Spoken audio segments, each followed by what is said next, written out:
Recuerda que el siguiente programa es clasificación B, para mayores de 14 años. Y en América, la vida hecha en barrio.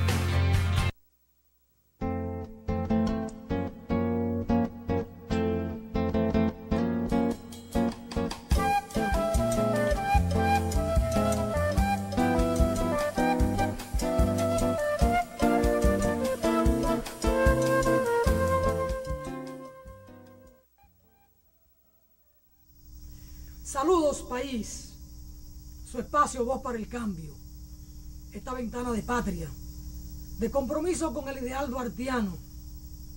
Hoy vamos a conversar con Juan Francisco de la Rosa y con Héctor Sánchez, o más bien, Juan Francisco y yo vamos a conversar con Héctor Sánchez, que es nuestro invitado. Este espacio es para uno suspirar hondo y reafirmarnos en cada entrega en los principios verticales del padre de la patria, porque como él dijo, un país mejor es posible. Esta patria de nuestros dolores es digna de mejor suerte. Hoy que tenemos en marcha un gobierno aparentemente nuevo, nos encontramos con que la valoración del país sigue siendo negativa en el campo internacional. En la última medición que se hizo del Foro Económico Mundial, la República Dominicana sale muy mal parada en cuanto a los niveles de competitividad, de corrupción, de despilfarro en el gasto público, en el tema policial, la violación de los derechos humanos. Una policía que la única señal que da es de ser una banda criminal o una banda de ladrones. Eso es lo que muestra todos los sondeos que hacen diferentes organismos internacionales, como el Foro Económico Mundial, al que Leonel Fernández le prestó mucha atención. Se dijo que en el 2011, para él tener el derecho a dar allí una conferencia, tuvo que disponer de unos $500,000 para hacer lobby y lograr que le dieran aquella oportunidad. Porque la calidad de aquel Foro Económico Mundial es de una trascendencia y de una credibilidad tal que a Leonel esto lo espantaba. Y fue a ese que es la conferencia fundamental que se celebra en Suiza, y una segunda que se hace al año, y la segunda fue en Brasil. Él fue a las dos, y para asistir tuvo que disponer de fondo del erario para que le pudieran dar la entrada. Pero aún así la valoración fue altamente negativa, porque no depende de la voluntad de los que controlan el foro, porque hay sondeos que son muy reales. Y entonces el país anda muy mal, y ese es el país que Danilo Medina heredó de Leonel Fernández y su entorno, el entorno más corrupto que haya podido tener gobierno alguno en la República Dominicana. Si usted a mí me preguntara ahora dónde debería estar Leonel, en Washington dando una conferencia o en El Salvador, no, él debía estar en Najayo, ahí junto con Luis Álvarez Renta. Y mire, Luis Álvarez Renta lo sacan de la cárcel y va a hacerse cirugía y a darse masaje estético y cosas como esta. Porque este es un país bananero.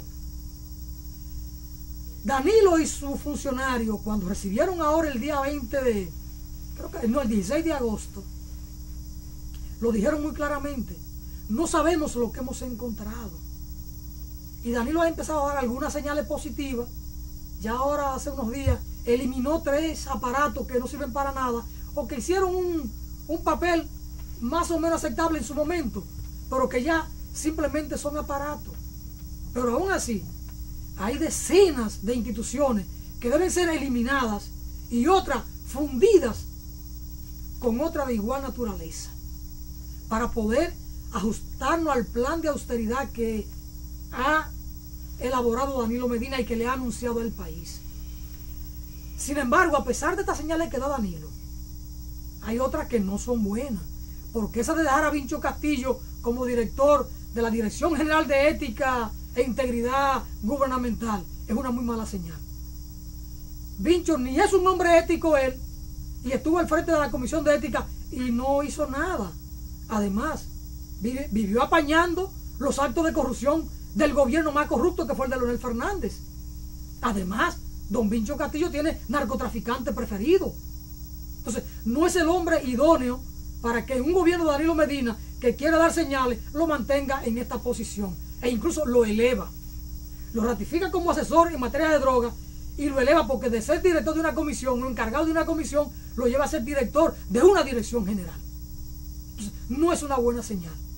Y querer reformar la policía, esa que está ahí, con Monchi Fadul y con el actual jefe de la policía, es una señal también muy equivocada de Danilo Medina. De estas cosas hay que hablar. Pero, ¿y qué pasa con el tema de los consumidores? ¿Qué ha dicho Altagracia Paulino?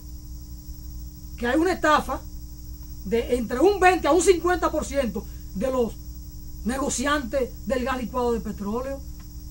Y ha caído un solo preso. Y ha dicho Altagracia, han afectado a 2.2 millones de personas de este pueblo. Y no pasa nada.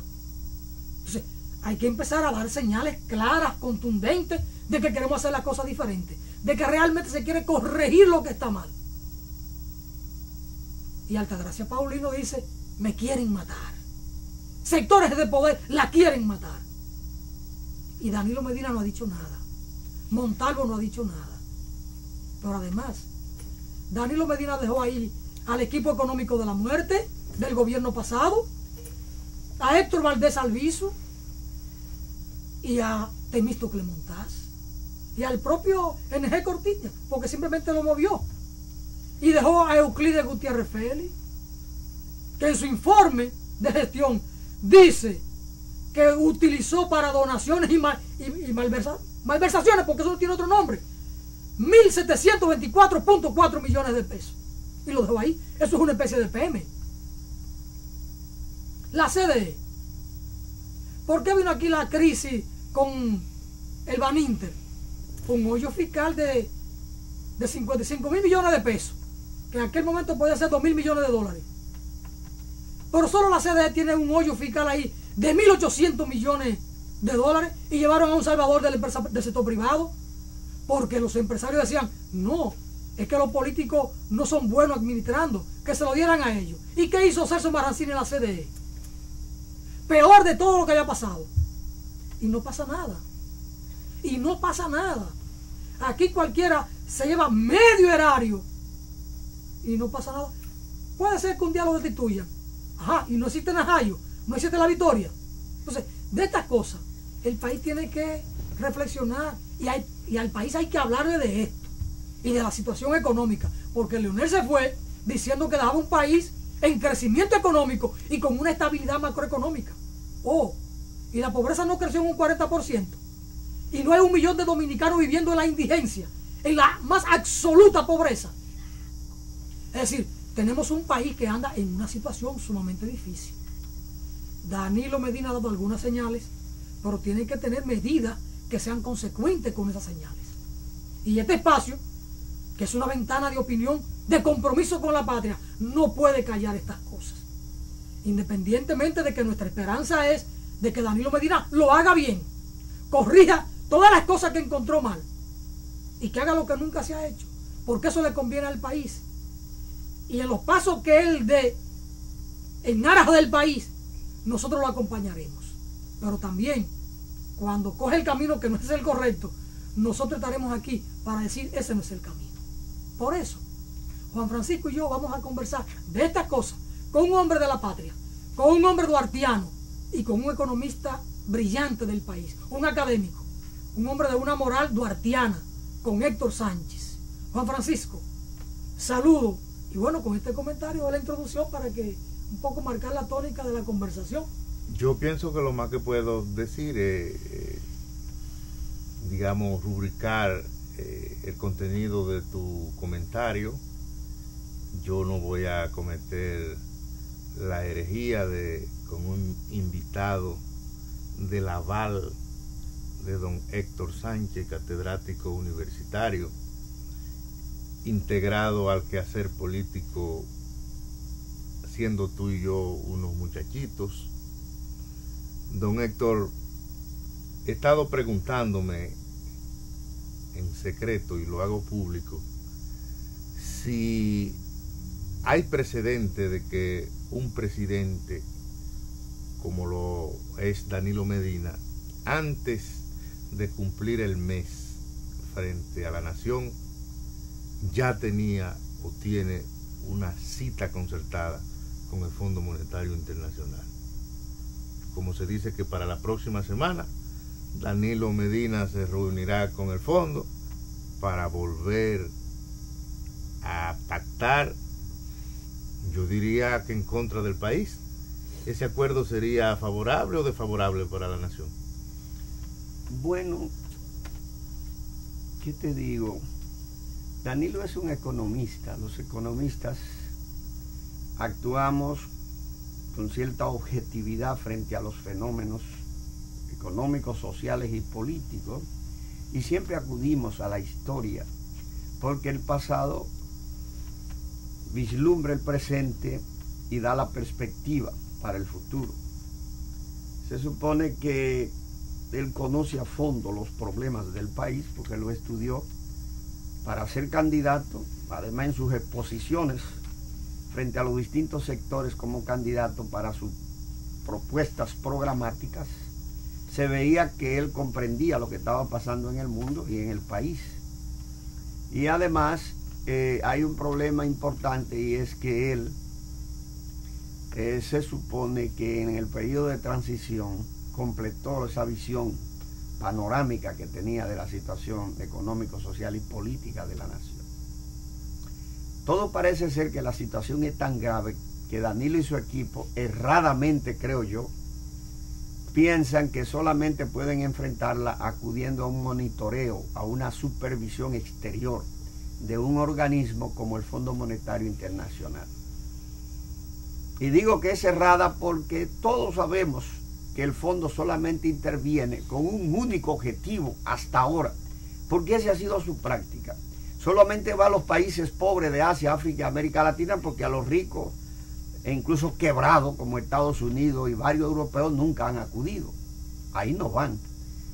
¿Por qué Estados Unidos, siendo la economía que tiene el mayor desequilibrio externo e interno, fiscal y de su comercio exterior, no lo reajustan? ¿Por qué? ¿Por qué el fondo no lo interviene? ¿Por qué no va a Italia, no fue a España, no fue a Grecia, a Irlanda, que hoy están prácticamente quebrados? No, porque el fondo sabe que el 75% de los ingresos de Naciones Unidas y de todos sus organismos periféricos son financiados por esos países, y esos técnicos que ganan todo más de $50,000 al año saben que mantienen prácticamente de los aportes de esos países. Intervenirlo sería para ellos un gran riesgo, porque puede implicar un recorte de sus aportes y de sus salarios, y se meterían en un berenjenal muy difícil. Como puerco gordo no se raca en jabilla, según decimos en el campo. Ellos no van a cometer ese error. Van a los países pobres, desvencijados, destartalados, sin instituciones y sin poder para enfrentárselo. Y vienen entonces con un único fin. Si esos países están endeudados, muchas veces por acciones irresponsables de sus gobiernos, por políticas económicas erradas, por corrupción, por despilfarros y por muchas acciones propios de la impunidad y de la desinstitucionalización de estos países, entonces ellos intervienen para que, ante la imposibilidad de pagar a los organismos multilaterales, a las empresas privadas de los países ricos y a los bancos de los países ricos, entonces se tengan que meter en un plan de austeridad, de amarrarse el cinturón y a un ahorro forzoso, entonces tengan que destinar recursos a pagar la deuda externa. Don Héctor, ¿pero usted cree que el presidente Danilo Medina tiene otra opción que no sea ir a llamar al fondo para...? Mira, en economía hay miles de opciones. Danilo podía muy bien, te voy a mencionar 3 cosas que pudo haber hecho sin tener que acudir al fondo, que para mí es un error, porque el fondo en momentos recesivos lo que va a crear es mayor recesión, mayores dificultades para los pobres y la clase media, y para el empresariado nacional, que como dijo Alfonso, están en una situación de competitividad calamitosa. Mira, el fondo, ¿qué es lo que necesitaba Danilo? Se habla de un déficit de 100,000 millones de dólares. Algunos dicen 60,000. ¿De dónde él podía conseguir ese dinero? Fresco, rápido. Nada más tenía que tomar 3 medidas. Número 1, reducir significativamente todo lo que tiene que ver con el despilfarro del Estado. Él lo intentó y se va a ahorrar ya 4.000, 5.000 millones de dólares. Reducir, oye bien, la evasión fiscal del ITEVIS, que tenga un 23, por lo menos un 10. Y ya ahí se va a ahorrar una cantidad enorme de recursos. Reducir la evasión del impuesto sobre la renta, que tenga un 40%, a un 20%. Y ya ahí tienen, en esas dos medidas nada más, 30 o 40 mil millones de pesos. Oye bien. Y tercero, reducir, si no puede hacerlo, el 30% de la corrupción administrativa, llévala por lo menos a la mitad en este año, a 15%. Y ya te ahorraste ahí el 30% del presupuesto. Eso significa chocar con intereses creados. Bueno, pero es que él dijo que iba a hacer lo que nunca se había hecho. Y no hay manera de organizar este país, trabajar y sacar 4 millones de pobres si tú no chocas con los intereses de los grupos de poder. Y dentro de los grupos de poder, de ese tigueraje que ha administrado el Estado en los últimos 50 años, que se ha apoderado del erario público, tú tienes que golpearlo, claro que sí, tienes que golpear a los grupos oligárquicos nacionales, que son los que reciben el 60% de la producción nacional al año, y tiene que golpear también obligatoriamente a los inversionistas extranjeros que están sacando una friolera de dinero del país en los últimos 10 años, más de 22 mil millones de tiene dólares. Una estructura política que pueda responderle, porque el PLD se ha corrompido. Bueno, pero él tiene el pueblo, acude al pueblo, demuestra realmente que tú eres una persona íntegra, que tú eres una persona patriota, como decía, que tú te identificas con el pensamiento de Duarte. Tú eres un hombre que viene de un campo, de una familia pobre. ¿Por qué tienes que gobernar para los ricos y para los corruptos? Demuestra que tú quieres hacer lo que hay que hacer y inicia, porque óyeme bien, él simple y llanamente, él no está haciendo nada más que cumpliendo con la ley, porque hay una ley que dice que tú tienes los impuestos que recauda, tienes que entregarlos. Hay una ley que te dice cuánto se paga de impuestos sobre la renta y cuánto de ITEVIS. Hay una ley que dice que hay 15 leyes que atacan la corrupción administrativa. Tú la puedes reducir a cero, claro que sí, y no está haciendo nada. Lo único que tú te impides, yo no le estoy diciendo que le quites los miles de millones que se robaron, no impide que se sigan robando el 30%, es lo que te estoy diciendo. Porque Leonel llegó a decir cuando aspiraba que aquí había una evasión de 30 mil millones. No, que el 30% del presupuesto se lo robaban, era que él decía. Recuerda, y el presupuesto, si eso es verdad, el presupuesto de este año, 430 mil. Pero Leonel superó en el despilfarro la cantidad que él dijo que podía corregir. Bueno, porque el problema es que yo personalmente no creo mucho en que tú estés todo el tiempo, sobre todo si tú no vas a actuar, aplicando la ley y la justicia, porque no es unilateralmente, simple y llanamente lo que se hace es tú coges la Constitución y la ley y se la aplica al que la violó y lo manda a la justicia, y si hay jueces que son autónomos, ellos determinarán lo que se está haciendo, por ejemplo, en Brasil, con Dilma, mandó todos esos corruptos a la justicia y ya hay 5 condenados, del partido de ella, del PT.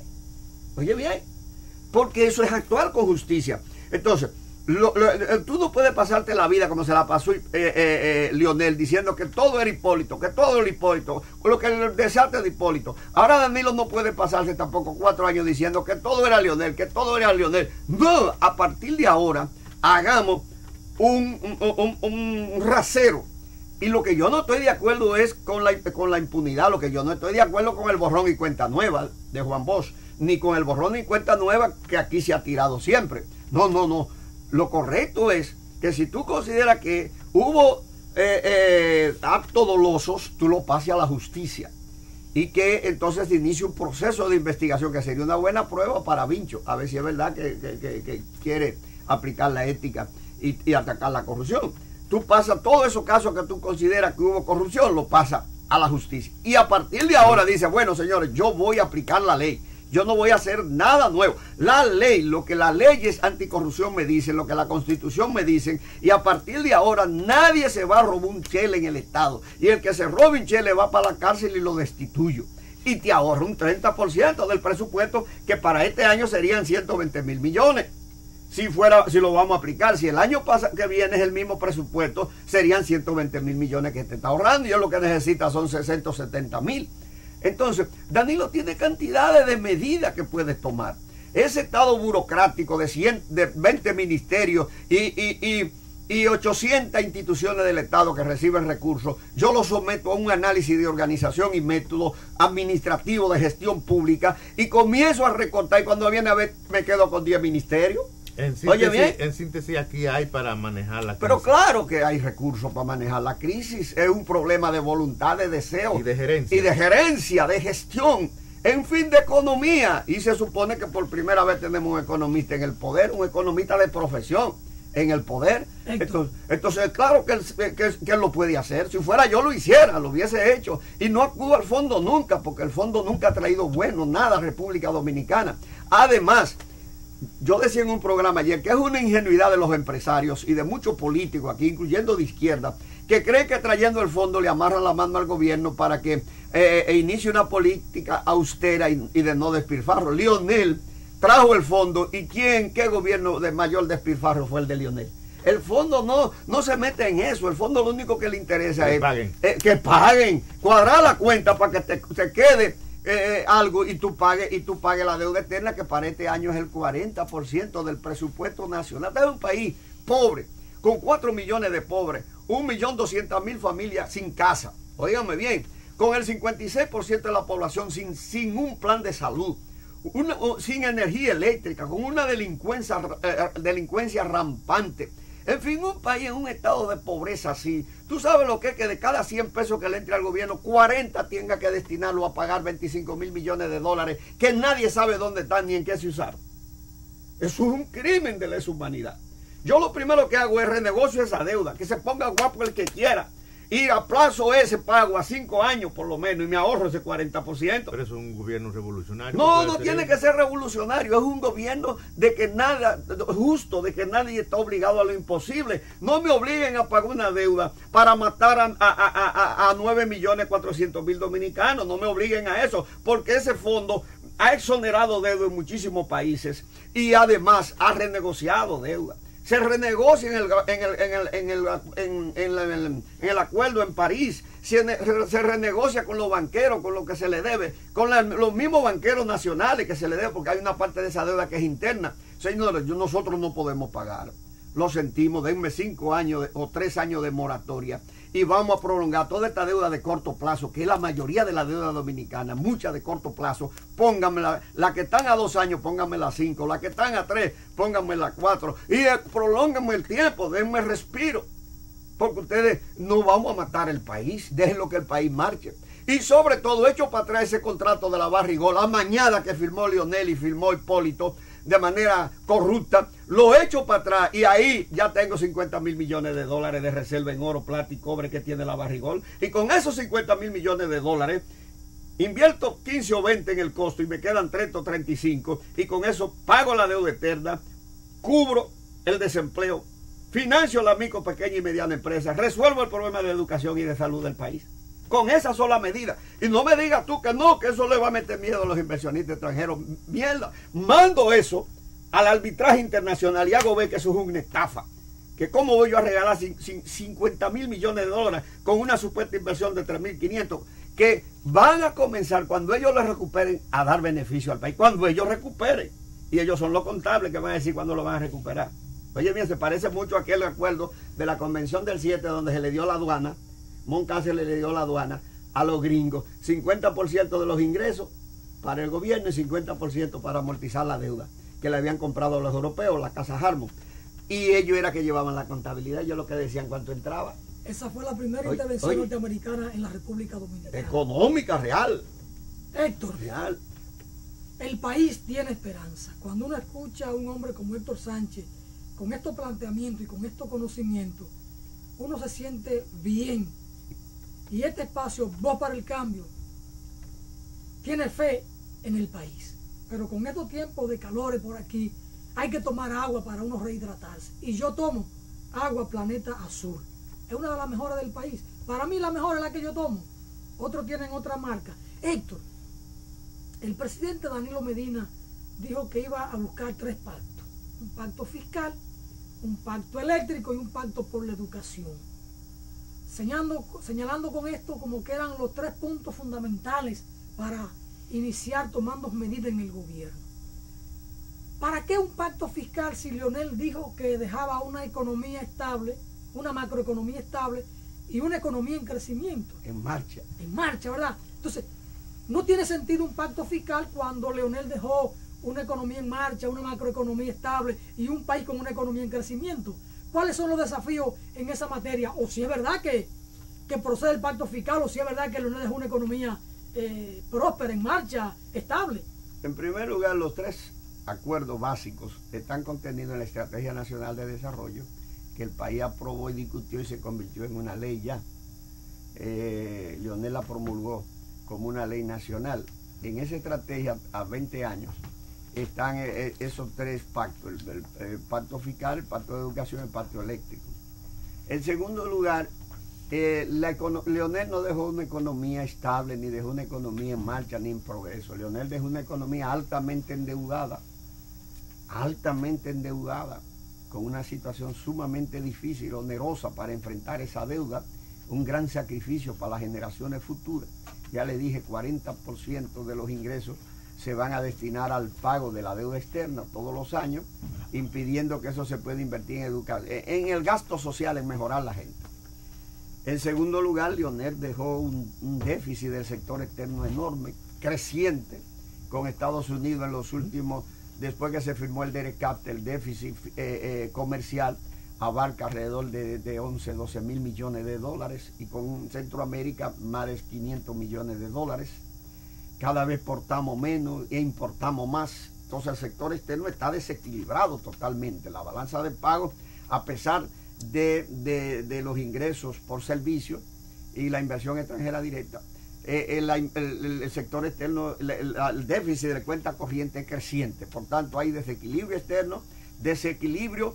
El déficit fiscal se proyecta este año para más de 100 mil millones de dólares. Entonces, está desequilibrado la economía interna, la economía pública, y está desequilibrado la economía externa, la economía privada, el comercio internacional. Entonces, ¿de qué equilibrio macroeconómico me hablan? Todo eso es una falsa, es un sofisma. Aquí, hace años que aquí no hay equilibrio macroeconómico. Aquí se mantiene una tasa de cambio represada, obligada, más o menos estable, y los precios se mantienen también, aparentemente, una parte de ellos estables. Pero aquí no hay estabilidad ni en el manejo de la economía pública, ni en el manejo de la economía privada. Aquí lo que hay es una economía privada en declive, en destrucción, acorralada por la apertura forzosa que los acuerdos comerciales le han impuesto, la penetración forzosa de productos extranjeros subsidiados, y por el lado del gobierno con unos ingresos reducidos que además se lo cogen la mayoría de los funcionarios públicos. De manera que la economía que el Danilo encontró fue una economía desastrosa, una economía, ya le dije, sin ningún problema resuelto, problemas agudos todo, 4 millones de pobres, como tú dijiste, con 1 millón de indigentes, que es menos que pobres, miserables, una energía eléctrica desastrosa, endeudada hasta más no poder, una de las más caras del mundo, una educación. Con ese tema de la energía vamos a volver después de la pausa, Héctor. Con tu permiso, vamos a una breve pausa.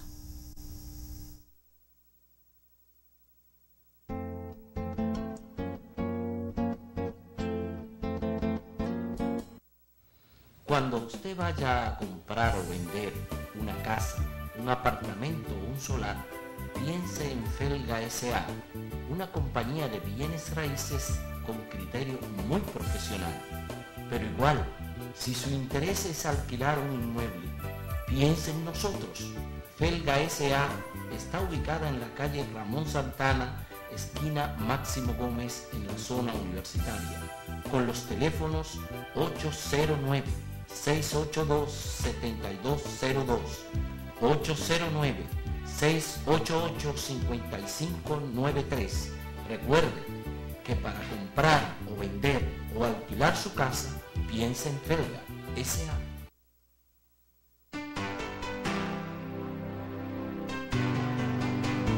Cuba no es otra isla del Caribe.